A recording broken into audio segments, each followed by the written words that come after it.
Welcome back to the dojo, y'all. Welcome back to the daily discussions. I'm your host, Professor Hawk Sensei, and I'm glad you can make it.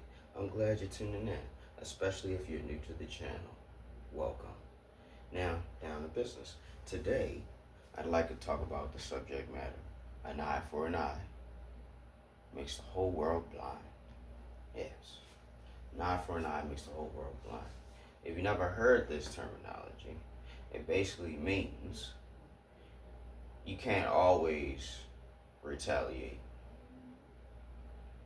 I know, it sounds strange, it sounds unfair. But if you know anything about life, if you know anything about balance, if you know anything about karma,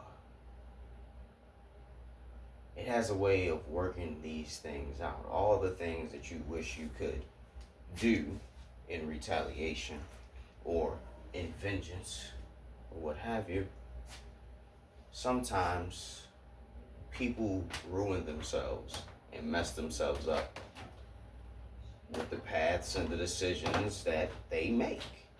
You know what I mean? If someone is constantly doing wrong to others, it's only a matter of time before they don't have no eyes or they get taken up out of here. You feel what I'm saying? That's what I mean by you can't always be in a mode of retaliation. You have to pick your battles. You have to decide, is this worth going to the grave for? Because when you become an adult, that's what the name of the game is. We playing for keeps. We don't feel like taking no more L's, especially when it comes to fisticuffs. You know what I mean? And that's why more often than not, it's better to just avoid physical confrontation. If you have to fight, then do what you must. But more often than not, at this age and at this stage, it only serves to do you a disservice. There's nothing to be gained from throwing hands in the streets. The only gain there is to be had is money, and that's prize money. That is the reality if you are a prize fighter. A professional boxer, MMA, mixed martial artist, you know what I mean? It's basically redundant, but you know what I'm saying. A professional fighter is someone who earns money to fight. They legitimately have a reason. But for the rest of us, on the ground level, there's really no need for us to be getting into physical confrontation. Once you reach a certain level of maturity, you should be able to use your words to diffuse the situation. If you aren't able to do that, I don't know how much I can actually help you. But back to the subject matter. An eye for an eye makes the whole world blind. The reason why I want to talk about this today is because you have to learn how to let some things go. Not everything, but there are some things that you have to learn how to let go. And you can't always be ready to strike somebody, kill somebody, attack somebody, rob somebody, whatever, just because they quote unquote disrespected you. You know what I mean? I wouldn't equate that to someone plucking out your eye. You know what I mean? Someone plucking out your eye is someone doing something life altering, like somebody driving down the hallway and, you know what I mean? Not hallway, highway, and running into your car, and now you lose a limb or you can't walk anymore. You know what I mean? That's like an eye. Someone took an eye from you. You know what I mean? Quality of life. It don't have to necessarily physically be your eyeball. You know what I mean? It's just someone putting you at a disadvantage when you didn't deserve it. And then you want to get back at them and put them at a disadvantage because of what they did to you. Like I said before, karma and life usually work those things out. Somebody that's on a destructive path or a reckless path, it's only a matter of time before they meet their end because of their decisions and the way that they move. You don't always have to be the arm of justice. You don't always have to be the one to exact revenge. You don't. Even the Bible tells us, vengeance is mine, saith the Lord. Vengeance is mine, saith the Lord. That's why I'm talking about You have to pick your battles. An eye for an eye makes the whole world blind. If we all just continue in a cycle of hatred and bloodshed, there'll be none of us left after a certain point in time. That's what we're talking about. An eye for an eye makes the whole world blind. Once again, you have to pick your battles.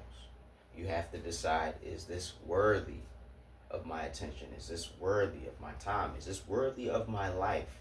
Because ultimately, when you get into certain battles, it may be life and or death.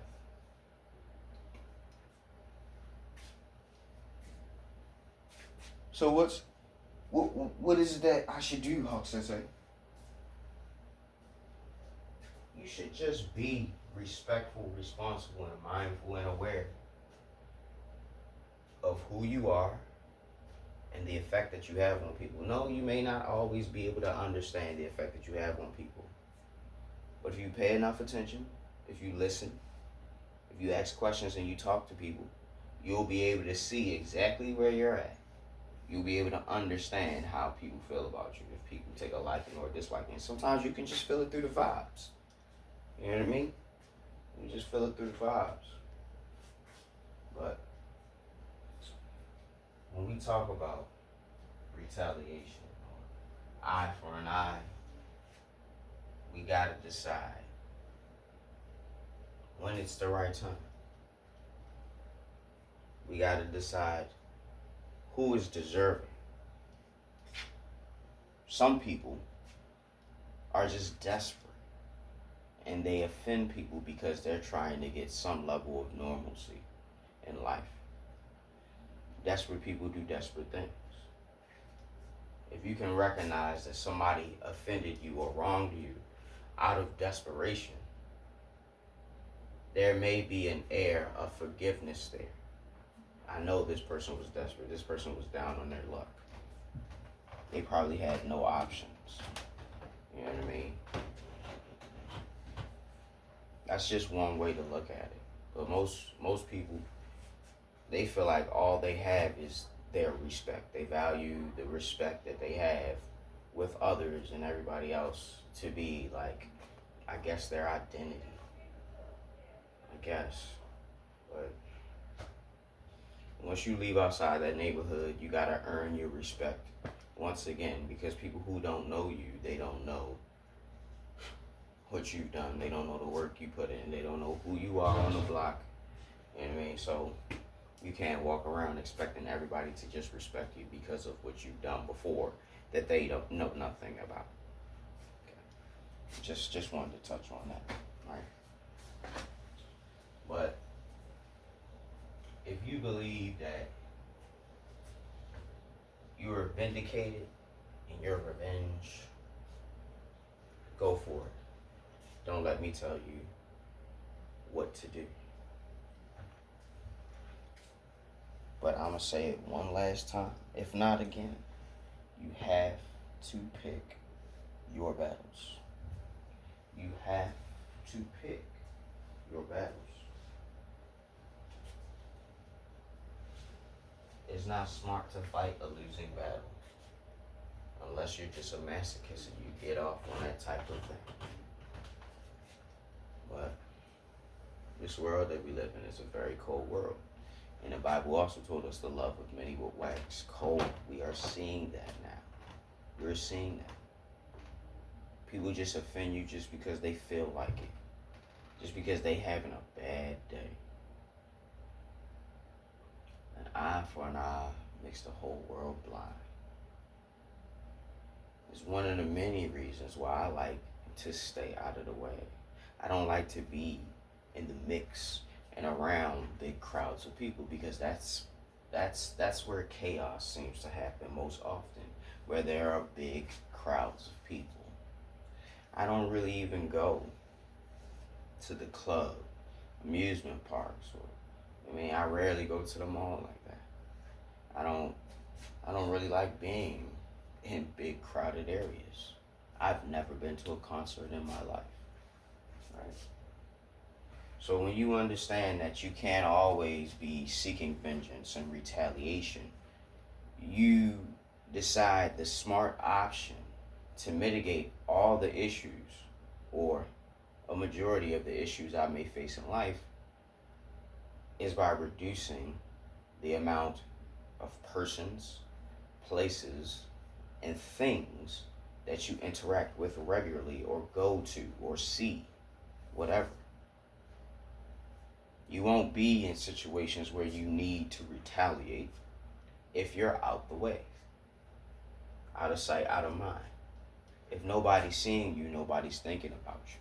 But even still, the days and times that we live in, I think a lot of people are already doing that now anyway, because you don't really see people hanging outside like that. You know what I mean? You see it in the hood, you know what I mean? But not as much as you used to. Everybody used to be outside at one point. There was even a little like small little like commercial on BET that when everybody was outside around like 5:30, 6 o'clock, but when 6 o'clock came on, everybody ran inside to go watch 106 and Park. You know what I mean? It was a sign of the times. Everybody be outside. You know what I mean? Everybody will be outside. But now the way that the world is, people been outside so long, they done had their eyes tucked. Now they don't want to go outside because they can't see nothing no more. They can't trust nobody. You know what I mean? They living in a world of confusion where everybody around, they feel like everybody around them is out to get them. They don't know who they can trust because they've been wronged and betrayed so many times. This is what we mean when we talking about an eye for an eye makes the whole world blind. There was a time, and you know, if you're a millennial like me, or before, you know, if you were born before me, like 80s and all that, you saw the transforming. You saw the shift of times. You saw when people could be outside at cookouts. People could be outside in the park hanging out. You know what I mean? Going to the skating rink, going to the parties. And, you know what I mean? But because so many people wanted to retaliate or offend others, it got to a point where everybody just got into a violent hysteria. You know what I mean? A violent hysteria. It may partially be because of the music and the agendas behind that were pushing it. But ultimately, what we saw was an eye for an eye making the whole world blind. Now nobody want to come outside. Nobody want to hang out. Because of all of the offenses of days long past. Now before I wrap this thing up, before I shut out the video, I'm hoping that I shedded at least a little bit of enlightenment on you of why you don't need to be trying to be the hand of karma or the hand of justice anytime somebody does you wrong or says something to you that may even be out of line. Once more before I go, you have to pick your battles. You have to. An eye for an eye makes the whole world blind. It's basically saying, if we keep going the way we going, none of us is going to know what's true. None of us is going to be able to see. None of us is going to be able to understand and connect with anybody. Because we're going to believe that everybody is just as blind as us and nobody can see the truth. It's a world of confusion and pure chaos. We don't want that. So there has to be people who stay out the way, who don't get involved, who decide to put their sword or put their gun down because it's really not worth it. There are those of us who can see the end from the beginning. We see how it all was going to end. And because we had that insight, we realized that this is not a battle for us to fight. There's no sword. There's no gun. There's no mace. There's no battle axe. There's no need for any of it. Because ultimately, the battles that we face are not physical battles. They are spiritual battles. And we wrestle not against flesh and blood, but spiritual wickedness in high places. That being said, Professor Hawk signing out. Hawk Sensei, bids you adieu. I hope you're waking up every day with a plan, a purpose, and a smile. And if you're not waking up with a plan, a purpose, and a smile, hey, at least you're waking up. So go ahead and do me a favor. Go ahead and like this video because I know you liked it. Go ahead and share the video because why not? We're not selfish, we're not stingy over here, and there's other people who could use this information. And last but not least, subscribe because you came back too many times not to push that button. Till next time, guys. Class dismissed.